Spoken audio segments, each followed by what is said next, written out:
Така, за четвъртото препятствие ще ни трябва да се продължи малко лабиринта, понеже тук вече няма място къде да слагам още препятствия. Сложа още един правоъгълник.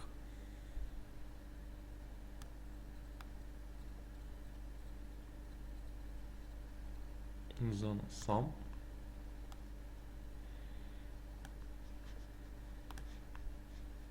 Нека и той да си е царен.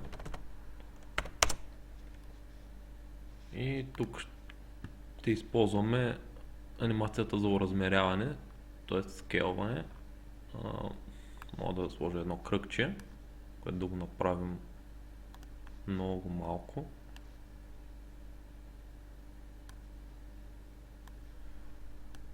Даже още малко. И ще го увеличавам с анимация. Да му правя цветовете на него. Тук червено и тук червено.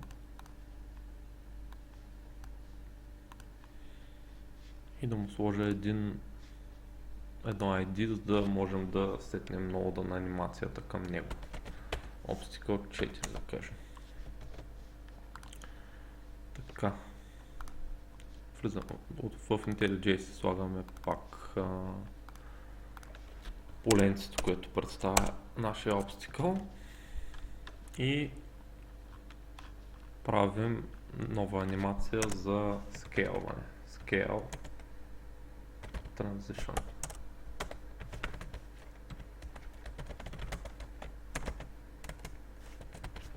Така, на нея какво може да я настройваме?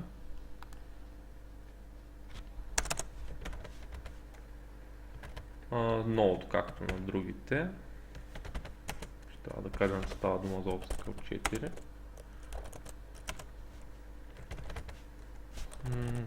Ще изсетнем Duration да се изпълнява за, не знам, тук може би повече време, 8 секунди.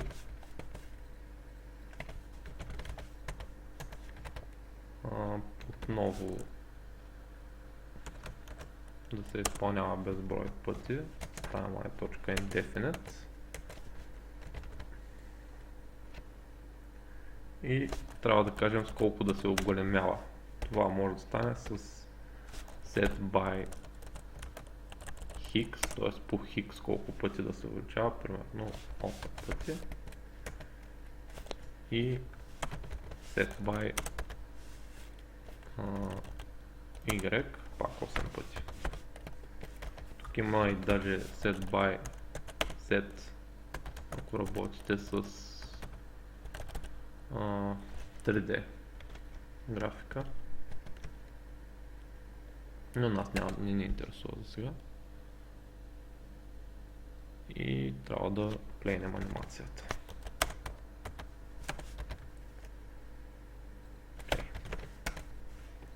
Нека видим как ще работи.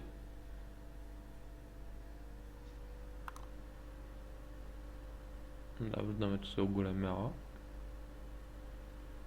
Обаче май не съм докарал червените да са еднакви. И се оголемява прекалено много. Нека намалим това до 6. И времето да го намалим на 6, защото е прекалено лесно сякаш така.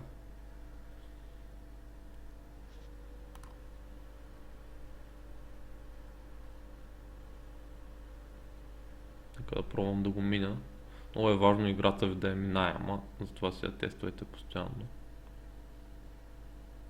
Няма да е много яко на защитата да не можете да си минете собствената игра. Да, така мисля, че е сравнително лесничко. Но не прекалено. И така, да спрем при спиране на играта. Jump to zero. И стоп. Ами добре, мисля, че няма смисъл да ви показвам повече анимации. Вие вече може да си разгледате. Забележете, че можете да комбинирате анимации. Примерно можете да направите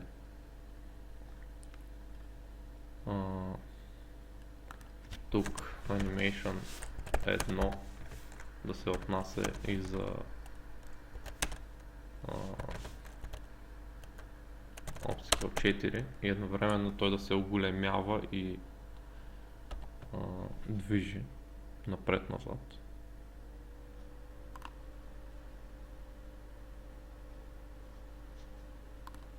Да, само че може би трябва да спра.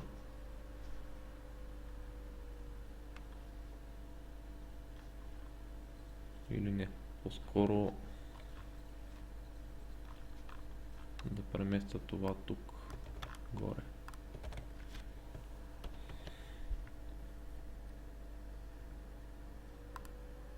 Да, ето виждате как почва кръга да не се оголемява и движи едновременно.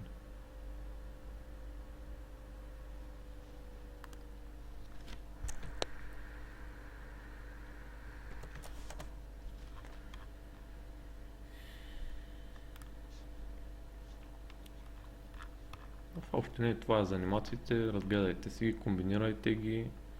Към края на записа мога да ви покажа и играта, която аз правих реално за моята защита, която е от този тип. Какви комбинации съм правил, може би да ви дам някакви идеи за препятствия от там. Също може да гледате и да разцъкате някакви игрички из интернет за идеи. Така.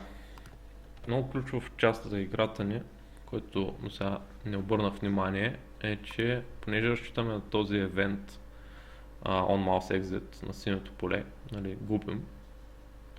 Обаче проблемът е и, че реално като стъпим на бутон, отново губим, защото отново напускаме синьото поле. И в момента всъщност се получава момента, че като си мина играта и стигна до финиша, това може би трябва да го покажа преди да направя всичките препятствия. Но да, като стигна до финиша и тък му се радвам, че съм спечелил, но губя. Това не искаме да се случва. И трябва да направим един елементарен правоъгълен collision detecting за тази цел. Значи в onMouseExited метода от евента можем да вземем текущите координати на мишката, само че трябва да направим да е mouse event. От тук си взимаме get x и get y, текущите координати на курсора ни. Ще ги запазя в едни double променливи.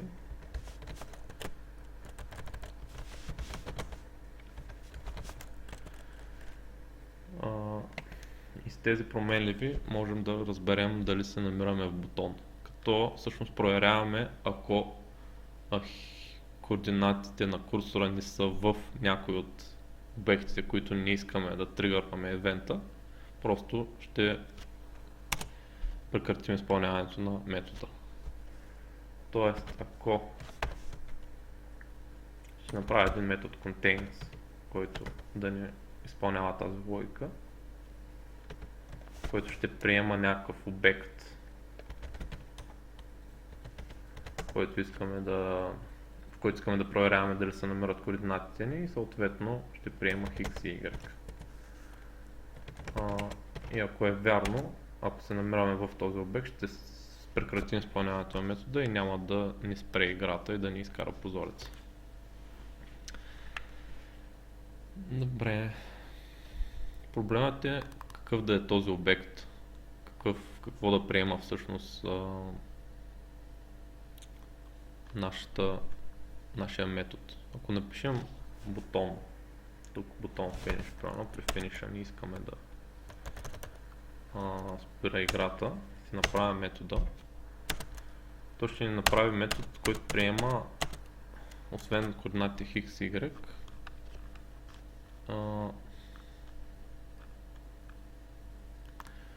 бутон. Обаче на този метод няма как да му подам бутонът за старт. Тоест toggle start бутонът. Защото той е от друг тип. Той е тогъл бутон. Следно трябва да сведем тези два контрола до нещо общо, което да подаваме на метода. И за тази цел ще видим с Ctrl-C какво наследява бутона. Той наследява button base, което наследява labeled. Я видим за тогъл бутона. Тогъл бутона също наследява button base, значи намерихме общ родител. Можем да ползваме button base.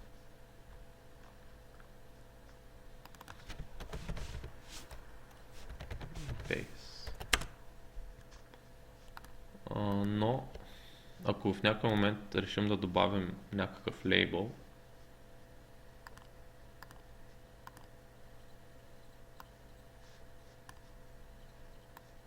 и не искаме, когато стъпим на него, да приключва играта.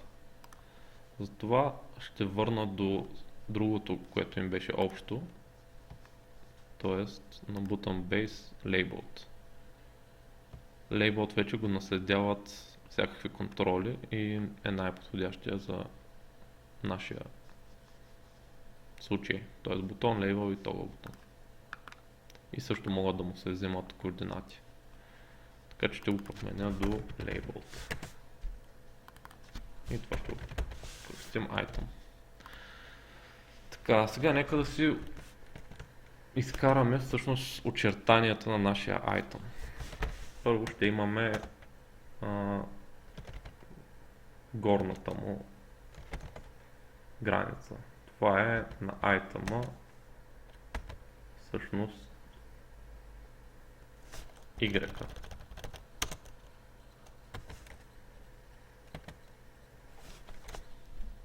GetLayout Y всъщност ни връща горния ляв ъгъл, което ни дава разстоянието от началото на нашия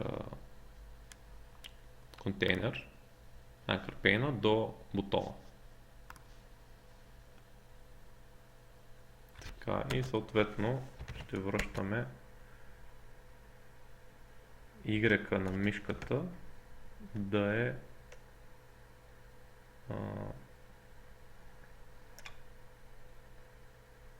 по-малък или равен на топ. Когато е по-малък или равен на топ, значи мишката е в бутона и не искаме да ни се изпълнява метода. Същото ще трябва да направим за bottom, left и right. Първо да си ги изкараме. Bottom ще ни е item get y плюс височината на item.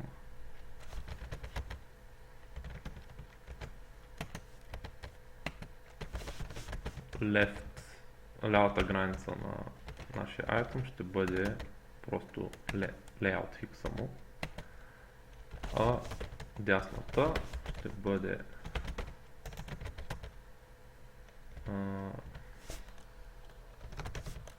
хикса плюс широчината.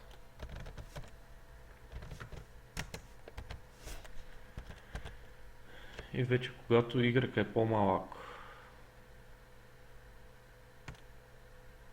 т.е. ще го напиша наобратно, когато топ по-голям или равен на Y и Y е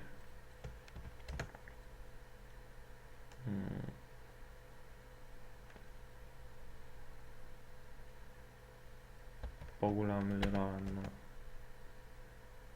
bottom,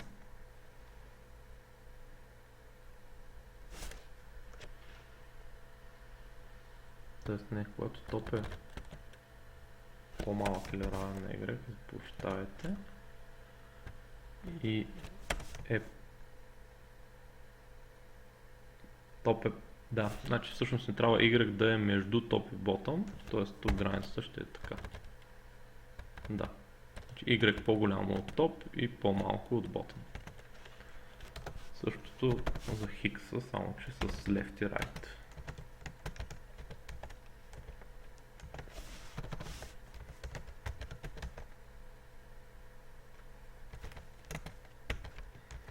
И би трябвало този метод да ни върне дали сме в някой от нашите контролки. Като ако сме, просто не изпълняваме метода. Нека видим дали работи. И сега би трябвало, като се върна в топа, да не ни спре играта. И май не я спря. Обаче този път я спря.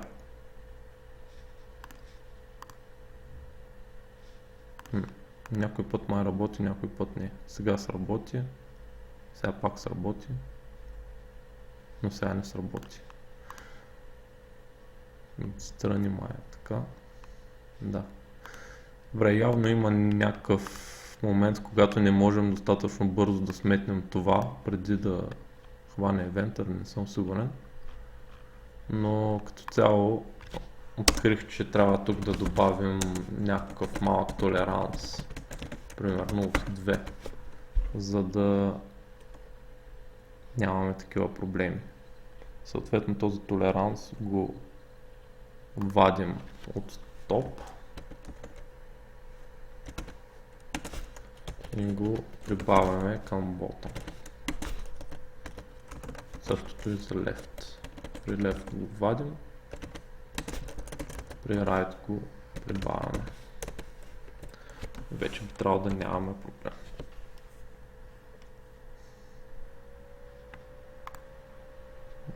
Да, като че ли стана по-консистентно. И вече можем спокойно да се минем играта. Да се стигнем до края.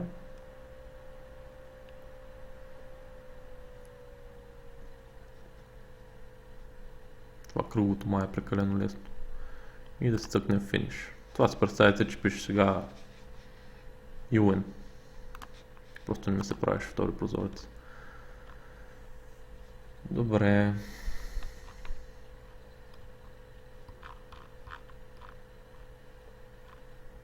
Това всъщност е най-завъртяната част, може би, от играта ни. Като ако го бяхме направили с on-mouse enter event на всичките ни обекти, може би нямаше да имаме нужда от това, защото тяхме да тригърваме края на играта само като се докоснем до тези. А тези няма да има никакъв проблем. Но пък те ще трябва тук да ги групираме по някакъв начин. И не знам как ще засича всъщност. От тук ли ще са границите или за всяко по-отделно. Като цяло, може би така ще стане, може да пробвате, ако правите такава игра. Но реших да ви покажа този начин, понеже все пак мога да демонстрирам и някакъв елементарен collision detecting, който може да ви е полезен и за други игри. Ще махна лейбъла. Този кръг ми се стори, че не му бяхме настроили добре. Да. Цвета. И тук също.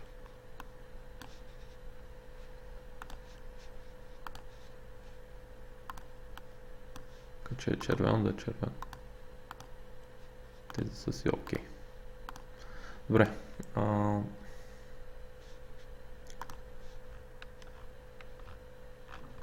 Също така, като правите такава игра, е добре да видите дали може да се мами по някакъв начин. Някои от начините за мамене в тази игра, които аз открих, е първо с табулатора да се преместим до финиша и просто да го натиснем, с което веднага спечелваме играта без да трябва да се занимаваме повече. Друг начин е, като съм пуснал играта, да натисна отново бутона и да го задържа. И тогава не се засече никой от on-mouse exit евентите и общо взето съм бок. И мога да се пусна тук и да се цъкна финиш. Първият чит можем да го избегнем, като на целия... Нека да махна само това групиране, което направих.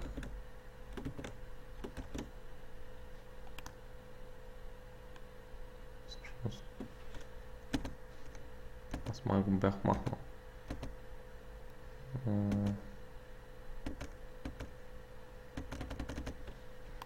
Да. И този grid pane всъщност е това, което ни прави някакъв проблем отзади.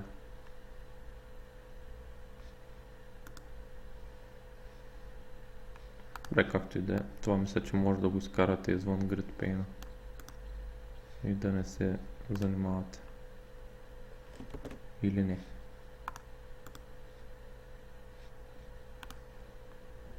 Да, ето. Разкарахме grid pane от дясно копче unwrap на grid pane, който не знам, често казвам, откъде се беше добавил. И играта се работи отново без проблеми. Така, проблема с придвижването с табулатора по бутоните може да го правите като на целия Anchor Pane. Отидете на качеството Focus Traversable и го махнете. Всъщност на самите бутончета, извиняйте, не на Anchor Pane. Махнете свойството да могат да се селектират с табулатора, което по дефолт е включено. И на двете. И вече не би трябвало с табулатора да мога да спечеля играта. Отивам на финиш, но не мога. Окей. Колкото за задържането, най-лесният начин може би е на старт и финиш бутоните да добавите един евент on drag detected. И като усети, че се опитвате да придърпате бутона, като го задържите и да минете нивото, отново ще активирате метода за край на играта и ще попъпнете прозореца.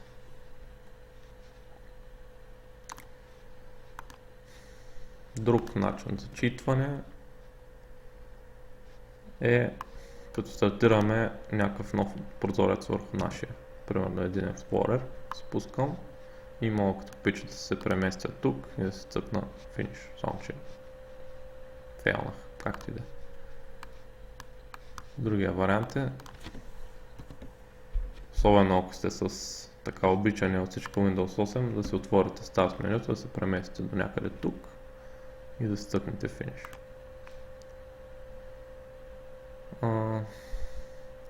Това може да го правите като настроите. Между другото не ми спира играта като цъкна финиш, това после ще го правим. Това може да го правите като засечете някакъв евент на mouse exit на целия прозорец всъщност. На целия Anchor Pane. Или по някакъв начин да засечете евент, когато губите фокус на прозореца. Защото вие като отворите друг прозорец, всъщност този става сив. И ако засечете, че не е на фокус, пак да тригървате целия край на играта. Същото е и с старта. Защото ако забелязахте, за малко става сив прозореца, не май не става при старт, но може да измислите нещо и за това подобно. Така, да, успях даже. Нека се оправим тук на финиша да ни спира играта.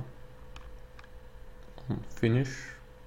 Общо дето кода в on finish за момента трябва да ни е като кода в on mouse exit, т.е. да ни спира играта.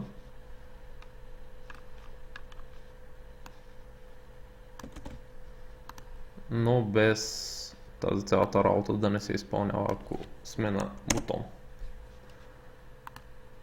И съответно ще зареждате Win Dialog, тук ще направите още един прозорец.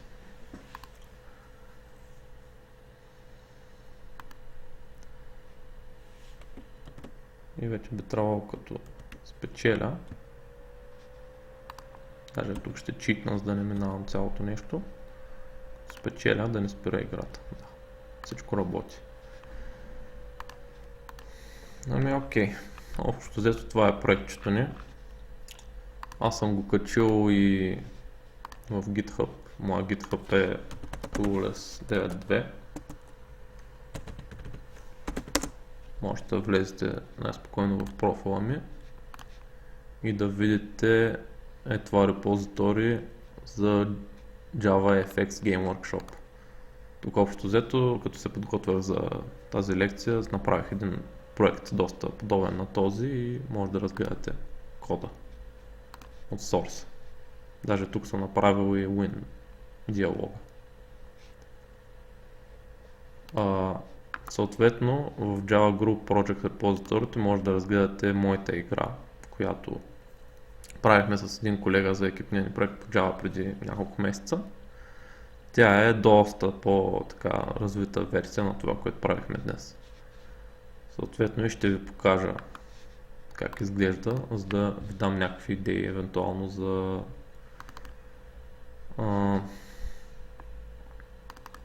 за препятствия в общи линии. Тук съм си направил скорборд. Това не е задължително, но ако ви се занимавам, можете и това да си направите. Съответно имам и един таймер. Таймера също мога да го видите как е имплементиран в Java, в моя екипен проект. Ето тук влизате на някой от нивата контролера и общо взето е това кода на таймера.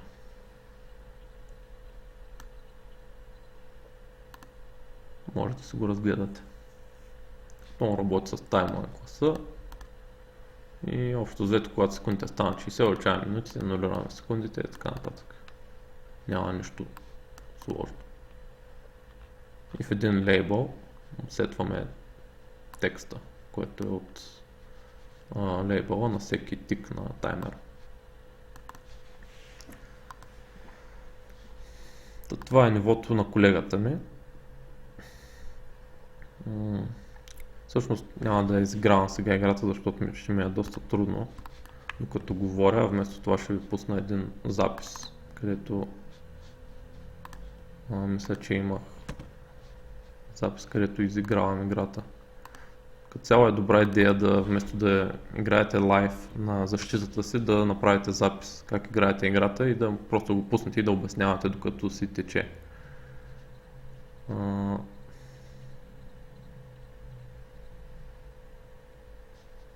Само секунда да намеря къде ми беше запис.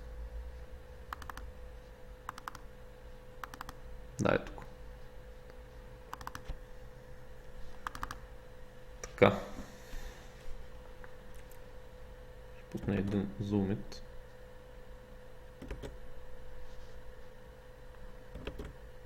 Да. Тоест, live zoom. Добре, може би няма да е live. Добре, имаме какви контролери има тук. В общи линии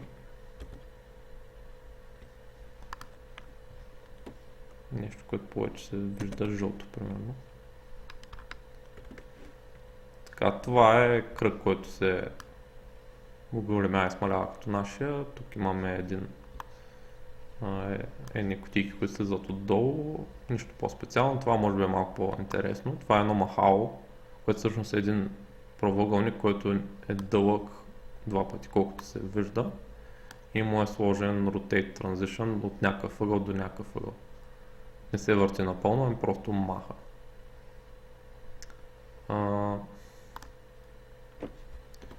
Другите, всъщност ето тук излизат едни кутийки, трябва да се вмъква играча в тези места, за да може да мине без да го смачкат. Тук има една преса, нищо особено. и кръгчета, които се въртят. Те са малко по-трудни за правене, защото трябва да се опишат с векторна геометрия, но може да видите как съм ги направил, евентуално да разберете как става. Направо ще мина към следващото ниво. Аз доста се мъчих с неговото.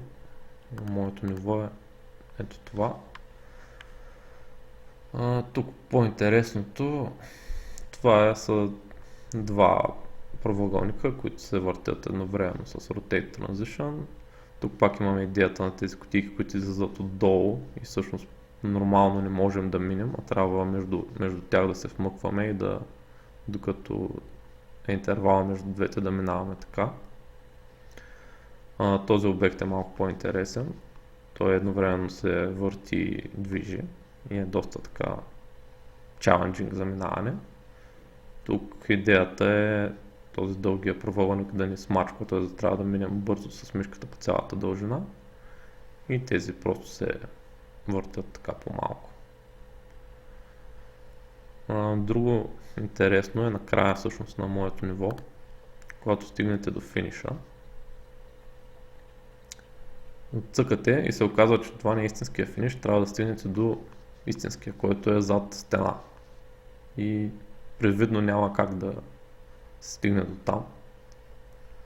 Трябва да се използва мост. Като съответно този мост се явява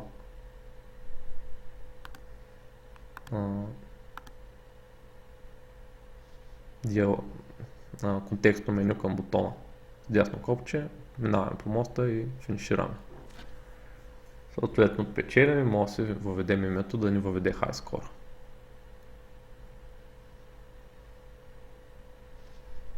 Да. Надявам се да съм ви вдъхновил да направите някаква интересна игра.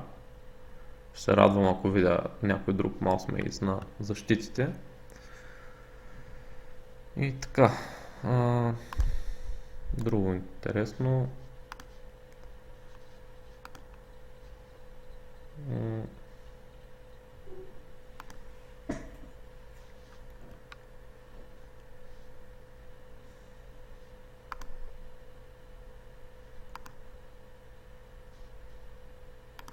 Секунда да видя какво по-интересно бях правил там. Контекстно меню. Контекстно меню може да се добавите като от тук от Controls. Добавите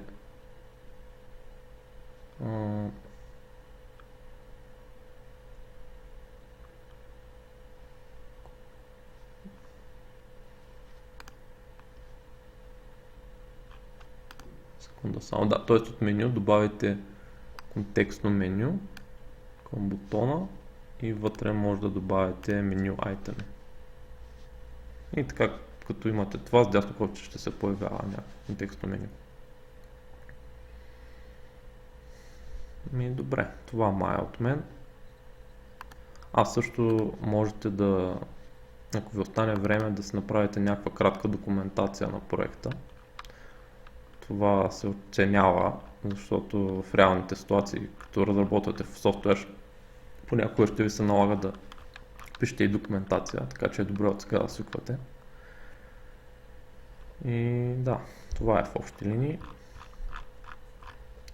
Извинявам се отново, че така не се прецака записа и трябваше да се записвам от вкъщи. Изпуснахме частта с интерактивността от публиката. То като цяло нямаше много въпроси по моето представяне, но все пак.